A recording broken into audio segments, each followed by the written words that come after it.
Every club. Every day. The Global Sports Podcast Network.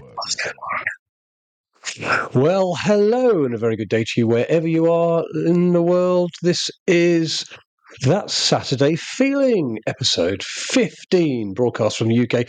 And actually, I am getting a bit of a Saturday feeling this morning because normally we record this on a Friday, but today it's Saturday because we're doing a little bit of an international special. As you all know, as a regular listener, normally TSF is board basically it's Premier League stuff. We base it around the Premier League. There's no Premier League this week because it is international break. So we are here bringing you an international special. My name's Nick Britten. I'm your host for the day. Now, normally there are two of us. Normally it's me and Ken. Ken is sunning himself somewhere in the world. So it's just me today, which is probably a good thing because it means it's not going to go on for several hours. We are having a look at the international scene. We wanted to wait until this morning to broadcast to you because here in the UK, it was Thomas Tuchel's first game as the England manager last night. He took over from Gareth Southgate, and we were just quite keen to see what it was like. So we're going to have a little look at England's game against Albania. There will be, as always, no That Saturday Feeling podcast would be complete without a bit of a rant, and there'll be a roundup of all the important games going on around the world. So let's start then with England. Thomas Tuchel has been making a lot of noise over the last few days around we're going to be doing things differently to Gareth Southgate. Gareth Southgate was, let's face it, a real slow burn manager. He was all about long-term cultural change, a lot of stuff behind the issues. He got caught up in talking a lot about social issues. And ultimately he put out a team which did better than his predecessors, but had failed to do really what it was there to do, which was to win tournaments. We had UEFA European Cup finals, we had World Cup semi-finals, but what we didn't have at the end of the day was a trophy for it. Thomas Tuchel's come in a bit more of a kind of whirlwind attitude to this. He's not interested in the slow burn stuff. He's here to win a trophy. He's got an 18-month contract. It'll take him to the end of the World Cup next year, and that's what he's here to do. So he feels like a man in a bit of a hurry, and everything that he said in his press conferences so far suggested exactly that. He is a man in a bit of a hurry. He kind of criticised England's attitude in the latter stages of tournaments, saying that we were a bit scared to lose rather than really going out there to win, and he could sense the nervousness and the tension around the England team when watching this in those semi-finals. So what are we going to expect from him? Well, fast attacking football was the message that we were going to see. Goals, goals, goals. Yeah, well, how did it all pan out? Well, last night England kicked off their World Cup qualifying campaign for USA, Mexico and Canada 2026 with a home game against Albania. Now, Albania were not expected to cause England that many problems. And that's exactly what happened. In fact, let's not beat around the bush here. England's 2-0 victory was pretty much the same as any other England 2-0 victory over Albania. Could have been Tuchel in charge, could have been Southgate, could have been any number of England managers. It was a really, really predictable game. That's not to say there aren't some great things about it. There's not to say there were some real positives out of it. But ultimately, it was a England turn up, play well for a bit, score a goal. Opponents just, what they call now a low block, employing a low block in old football parlance. That's parking the bus, and that's exactly what Albania did. And England huffed and puffed, and the second half was a bit of a non-event, and it was just a really typical kind of low-key World Cup qualifier that England were always going to win, did win. There was no problem, but it wasn't really exciting. Nonetheless, there were some good things about it. So let's have a look at the good things. Let's have a look at things that perhaps weren't so good and maybe need a little bit of thinking about. And actually, Thomas Tuchel said all this in his presser afterwards. I think he identified very sharply one of the key areas that England really needed improvement on the day. But the good stuff was this. Myles Lewis-Skelly. Oh, yes. 18 years old. 18 years old. He's the youngest player to score on his senior England debut when he rattled the ball home from an absolutely glorious pass from Jude Bellingham. This is one of the passes of the season. It's one of those great balls that cuts out about 4 defenders in one go. Skelly nipped in on the blind side of his fullback and poked the ball past the goalkeeper. So congratulations to him. He's been having a terrific season at Arsenal. Well deserving of his England call-up, and it's great. It's great to see him play so well. He looked really composed, really mature, and he nabbed his goal, beating the record set previously by Marcus Rashford, who incidentally was back in the England fold and indeed back in the England lineup yesterday, which is a bit of a surprise to some. We'll come on to Rashford in just a little moment. But well done, Skelly. Well done, Myles Skelly, because we need new blood in this team, let's face it. We need some younger players coming in. And it was great to see his energy. Great to see somebody filling that left back position, which has been a problem for England in recent times. Let's not forget that. I mean, we were relying on Kieran Trippier last summer to come over to the left and play left back, which is not his normal position. So it's good to have somebody there in that position. Let's hope this means that he continues to thrive, continues to develop, and perhaps nails down that shirt for how many years to come. Who knows? So real positive there in Myles Lewis-Skelly's debut, and particularly his debut goal. It's worth mentioning also the midfield, because under the midfield, under Gareth Southgate, it wasn't great. It tended to be very defence-minded, tended to be a bit slow, tended to not really want to cross the halfway line that much. And really one of the criticisms of Southgate was that he would play a couple of defensive midfielders. And you don't need to play 2 defensive midfielders in a home game against Albania. Honestly, you don't. Believe you me. So it was good to see Declan Rice just kind of hold that position last night and free up Jude Bellingham, free up Curtis Jones. Both Bellingham and Jones, I thought, had really good games. It's good to see Jones in an England shirt. He's a good player. He's got plenty to offer.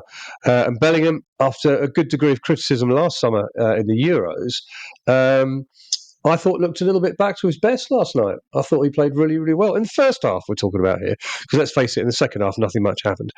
But in the first half, particularly, I thought Bellingham and Jones meant that England's midfield was far more progressive. I think that's one of the differences that we saw in the approach for the two managers. So that was definitely a positive. We can't go throughout this podcast without mentioning Big Dan Burn. Now, for those of you around the world who are thinking, well, who on earth is Big Dan Burn? This is one of those great fairy tale stories. So Dan Burn is a defender. He can play at left back. He can play at centre back. Plays for Newcastle United, his home team. Joined there from Brighton a few years ago, and it's been an unbelievable week for Dan Burn. It has been an unbelievable week because last Sunday he scored the first goal in Newcastle's 2-0 win against Liverpool in the Carabao League Cup final to end Newcastle United's long, decades-long win for a major trophy. Then, to the surprise of pretty much everybody, including the entire Burn household, he gets a call up for England literally the next day. He's never been called up for England before, but he gets a call up to the England senior squad at the age of 32. And everybody's going, wow, amazing. But let's face it, he ain't going to play, is he? He's been one of those, a kind of Connor Cody figure, if you like, who gets selected for the squad. He's there for his leadership. He's there to give the younger players a bit of a hand up, but he ain't going to play. Then yesterday, starting lineup comes out, and in it is Dan Burn playing at centre half. He goes, whoa, okay, fair enough. And he had a great game in terms of his. Well, he had a great first half. Nobody had a good first. There's a theme, isn't there? There's a theme here. Nobody really had a great second half, apart from perhaps Harry Kane. But we're going to come to that in a minute. But Dan Burn played really well. He nearly scored. He hit the bar with a header. He was at the centre of England's set pieces. I think Tuchel had clearly watched Eddie Howe's set pieces, which bore so much fruit against Liverpool, which saw sort of Burn peel off to the back post and be targeted at that back post area to either put the ball back across or try for goal. It worked. It worked against Liverpool and it worked against Albania. So an absolute dream week for Dan Burn. This time last week, Saturday morning, he's thinking, okay, Liverpool red hot favourites to win the League Cup. Newcastle, they'd appeared in the League Cup final 2 years previously against Manchester United and quite frankly just didn't turn up. But this time was going to be different. They assured us, and indeed they did turn up. And Dan Burn scored the goal, won the cup. He's a real local hero, Newcastle. Gets an England call-up, gets an England start, nearly scores, keeps a clean sheet. What a week for Dan Burn. Big Dan Burn. What a guy. He's one of those players who I think everybody loves, and you can't help but love him because he's such a nice bloke. He is such a nice bloke. So lots of positives there for England. I'm going to come on to the last positive, which was the goals. So we've talked about Lewis-Skelly's goal, which was a cracking pass from Bellingham. It really is. It's really worth seeking out. The second goal, for different reasons, is just as good because it is a masterclass of finishing by Harry Kane. The game was just drifting. It wasn't long to go, 15 minutes or so. It wasn't long to go. Nothing much was happening. A crossover, and Kane just receives the ball in quite an uncomfortable position, but kills it. He absolutely kills the ball. But then he doesn't just smack it as fast and quickly as he can into the goal. He waits for the defender to approach him. And then as the defender approaches him, he uses it as one of those blindsiding goalkeeper moves to bend the ball around the defender. Goalkeeper's unsighted. He wouldn't have got to it anyway, let's face it. Into the far corner, into the side netting of the goal. It was a brilliant finish from Kane. To control the ball in the position he was in, when he's sort of leg outstretched, was one thing. To kill it, as he did, was another. And then just to have that presence of mind and that coolness, just to wait a second, draw the defender in, bend the ball around him into the far corner. What a goal. What a finish. Great stuff. Well done. Well done. So there are all the positives from the game. But let's face it, some of the old gremlins that have haunted England for many, many years were still there. And to be honest with you, you've got to ask, is there anything more they could have done? Because the second half was a bit of a bore. We're not going to lie. Albania just sat there. They didn't really want to do anything. It felt a little bit like damage limitation. They did creep out of their half once or twice, and they caused a touch of confusion. But let's face it, they were never serious competitors in this game in terms of getting a result out of it. But the second half we just descended into that kind of very familiar pattern that we've seen with England loads of times, which is just pass the ball around, sideways to sideways, nothing much going on, ball into the area, head it out, pass the ball around a little bit more, nothing much going on, ball into the area, head it out, and rinse and repeat, really. So there's some work there to do for Tuchel. I'm very glad that he said in his immediate press conference after that he was disappointed in the effect that the team had in the wide areas. So we had Foden on the right, we had Rashford on the left, and neither of them. Rashford, I thought, played quite well. Foden I felt disappointing. Didn't really ever get at his fullback particularly. Sort of drifted inside quite a lot. Looked like a player lacking in confidence, if I'm honest. We know how good a player Phil Foden is, but didn't really perform last night. And what was really interesting is both were switched out for Jarrod Bowen on the right and Anthony Gordon on the left in the second half. And Thomas Tuchel said he would have preferred to see those players, i.e. Foden and Rashford, just not cutting inside, not passing the ball, but taking a man on, taking a fullback on, dribbling around the outside, and then getting into a position to either cross or shoot or pass from there. So not enough dribbling was Tuchel's mantra after the game from those wide areas, and that poses a problem because you know what? If you want somebody to get the ball down his feet and dribble it, then Jarrod Bowen should be starting those games every single time because on the right-hand side, he's great. He's a brilliant player, Bowen. He's one of the Premier League's best players. Underrated, in my opinion. But he's your man. he's your man because he'll terrify defenders because he's really, really positive. He'll get the ball down and his first thought is bang, he'll run at them. So it'll be really interesting to see whether Bowen gets a start on Monday night in England's second World Cup qualifier against Latvia, and equally the same on the other side. Anthony Gordon, he's prepared. I mean, Rashford, I thought did do a little bit more of that than Foden did, but perhaps Gordon will be getting a longer chance to do it on Monday. So we'll see how that goes. So in all, then, to wrap this up, Thomas Tuchel, a good start. You've got to win your first game as England manager. It's really, really important. A good start. Is there room for improvement? Yes, definitely. Were there positives? Yes, definitely. Is this game going to be forgotten by about 3 o'clock this afternoon? Yeah, probably it is. But nonetheless, well done. Well done, England. And we'll see where we go from there. Your body is unique. And Global Sports Podcast Network has partnered with Bioniq, the world's most personalised supplements. Bioniq provide 100% tailor-made supplements designed to deliver precisely what your body needs at exactly the right levels to optimise your health. No guessing. So click the link in the show notes. Use the code GSPN 2025 for 40% off your first month's subscription. Bioniq. Don't settle for off-the-shelf solutions made for just anybody. Get what's right for you right now. Your body is unique. And Global Sports Podcast Network has partnered with Bioniq, the world's most personalised supplements. Bioniq provide 100%. Your body is indeed unique. Right, okay, welcome back. You're listening to That Saturday Feeling.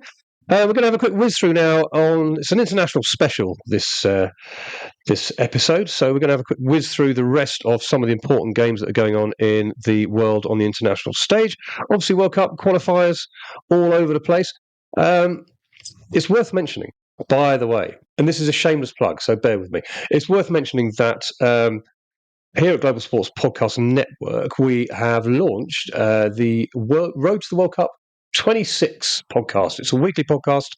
Ken Davis, my colleague, and I, Ken, as you know, normally joins me on this one, but he's away he'd be lying on a beach by now somewhere, I'd imagine, whilst I do all the heavy lifting and the hard work from GSPN Towers. But we do a World Cup podcast. We're on episode 3. It was published yesterday. We are at the moment doing a deep dive every week into the various football federations around the world. So we've already had a look at CONCACAF.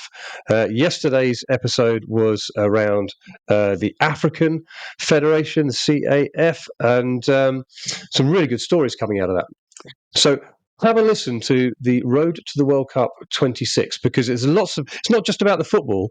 You're also looking at around the human stories around all of this, and the political stories and the country stories around the nations taking part. So it's a football lesson, it's a history lesson, it's a curious stories lesson as well. So do get involved with that. And by the time the World Cup comes around next year, you'll be an absolute genius.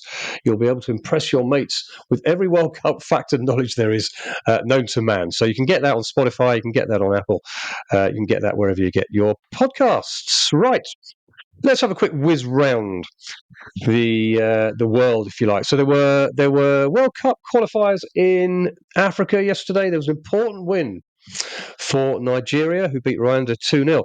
Now, I say it's an important win because Nigeria, out of all the big heavyweight African nations, Nigeria were potentially struggling to qualify. They hadn't won a game yet in the qualifying. They were down the sort of second bottom of their qualifying group, and it wasn't looking good. And they travelled to Rwanda last night.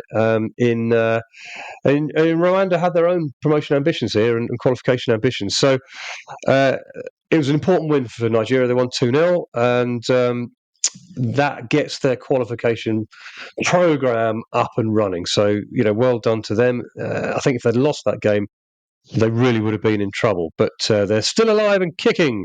Mo Salah was on target, as you might expect, for Egypt, as they won 2-0 at Ethiopia. He remains the competition's top scorer so far. Wins for a couple of the big heavyweights in Africa, so Morocco and Ivory Coast. Good wins for them. A notable victory here, people. Equatorial Guinea beat Sao Tome e Principe. I think that's how you pronounce it. That's my best French. 2-0. Why, are you asking me, is that an important result? Well, because the goal scorer for Equatorial Guinea was Emilio Insui. He got the first goal in that 2-0 win. Again, you're asking, well, who cares? Why does it matter? Have a listen to episode 3 of the Road to the World Cup podcast and the curious tale of Equatorial Guinea and Emilio Insui in particular. Then you'll know why I'm flagging this up, because it's a great story. It is a great story, and certainly worth a listen to. So, well done, Equatorial Guinea and Emilio Insui, scoring there. Right.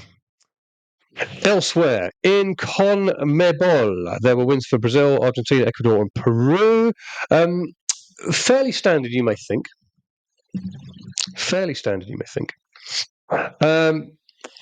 But Brazil, this was an important win for Brazil. They beat Colombia 2-0 and leapfrogged them. There's only one qualification group in CONMEBOL. So it's essentially a one league, if you like. It's not lots and lots of groups like there are elsewhere. Brazil were doing okay, but not that well, not as well as perhaps you might think. So they needed to win. They need to get their campaign back on the tracks. And they beat Colombia 2-1, and that allowed them to leapfrog Colombia into third place. So that was an important win there. Argentina topped the group. And are looking very, very comfortable ahead of qualification there. Right. That's a quick flash around what's going on elsewhere in the world, some of the big games and the big teams there. Before we move on to the last bit, which is a move away from the World Cup, but certainly focusing on international football still and what's going on in the USA, as regular listeners will know, that Saturday feeling contains a weekly rant. And just because it's international break, there's no reason why we can't have a little bit of a rant. So our rant this week is about the English media. Now, the English media are well known when it comes to giving the England football team, the England football players, and the England football manager grief. Yeah, they are unforgiving. You can win 5-0 and they'll find reasons to pick it apart. Players can be amazing and world beaters one week, but they miss a goal the next week and they're useless and rubbish and on the scrap heap. It's the way it's always been with the English media. The way they've hounded England managers of the past, even those who have done well, is quite frankly shameful. And this rant in particular is about the utterly ridiculous preoccupation the English media have got with the English manager singing the national anthem. Now, frankly, who cares about the national anthems? They're just a precursor to getting the game going. The teams come out, they all shake hands, they all stand there. And you go, right, let's get on with the game. And no, we've got to hear the national anthems. Nobody cares. It just gives the fans an opportunity to boo, I suppose, the opposition. But, beyond that, let's just get on with the game. The English media are obsessed with the manager singing the national anthem. And after Gareth Southgate departed last summer after the Euros, Lee Carsley was put in charge. Now, Lee Carsley is a young manager. He was a former footballer, played for my club, Derby County, and has been managing the England under-21s. Kind of got thrown into the spotlight of managing the senior team for a few games whilst they looked at employing a permanent manager. And rather like, poor chap, a rabbit in the headlights, in his first press conference was asked, never mind about tactics and never mind about formation, are you going to sing the national anthem? And he just didn't really know what to do. And it became headline news because he sort of didn't really answer the question very well, and then he sort of got flustered, and then it was, Carsley's not going to sing the national anthem, and heresy, disgraceful, string him up, and it was really poor form. It was really poor form by the media, and it was unfortunate for Carsley. Anyway, he's gone back to the under-21s, and Thomas Tuchel has taken over, as we know. Guess what? Guess what happened in his first press conference? Are you going to sing the national anthem? Are you going to sing the national anthem? Are you going to sing the national anthem? Oh, for goodness sake. Tuchel was obviously well prepared for this, and he just went, no. Great, good. I mean, for those amongst the England football supporting fraternity who are already enraged the fact that England dared give the job to a German manager, oh, goodness me. That's another rant, by the way. People who think that England must be managed by an England manager. No, England must be managed by somebody who can bring them success. Quite frankly, we want to win a World Cup. We want to win a European Championship. We haven't done so since 1966. And I don't care what nationality the manager is, as long as he wins. And Tuchel has given us a better chance of winning, in my opinion, than Gareth Southgate did. But no, he won't sing the national anthem.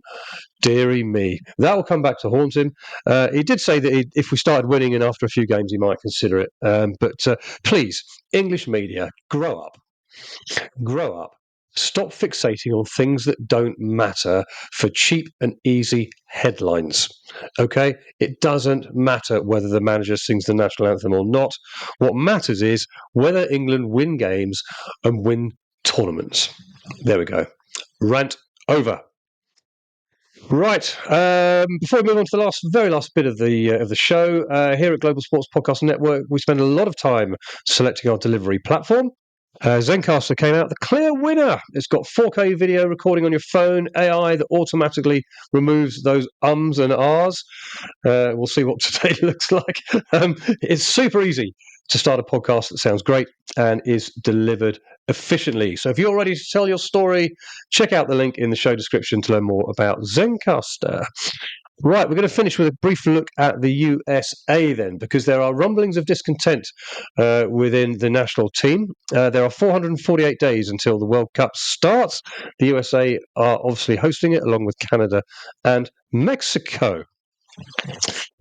The CONCACAF, which is the American Football Federation, is just finishing its Nations League tournament. It's coming up to the end of that, which is essentially it's just a what we used to call in the UK the Home Nations tournament, whereby all the teams within that federation play each other.